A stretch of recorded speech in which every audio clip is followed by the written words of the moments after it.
ఇంట్లో మీరు ఈ పనులు చేస్తే దరిద్రాన్ని ఆహ్వానించినట్టే. ఇంట్లోకి లక్ష్మీదేవిని ఆహ్వానించడానికి ఇంటిని శుభ్రపరిచి పూజలు చేసి ఆమె రాక కొరకు ఎంతగానో ఎదురు చూస్తాం. ఏం చేస్తే మన ఇంట్లోకి లక్ష్మీదేవి అడుగుపెడుతుందో తెలుసుకోవడం ఎంత ముఖ్యమో, అలాగే ఏ పని చేస్తే దరిద్ర దేవత ఇంట్లోకి వస్తుందో తెలుసుకొని ఆ పని చేయకూడదు. చాలామంది తెలుసో తెలియకో ఇంట్లో గోర్లు తీస్తారు.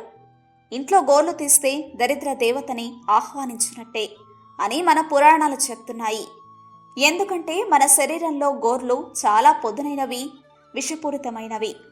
ఎందుకంటే అవి చేతుల చివర ఉండటం వల్ల మనం తాకే ప్రతి వస్తువుకి సూక్ష్మ క్రిములు, దుమ్ము, ధూళి అంతా అందులో చేరుతాయి.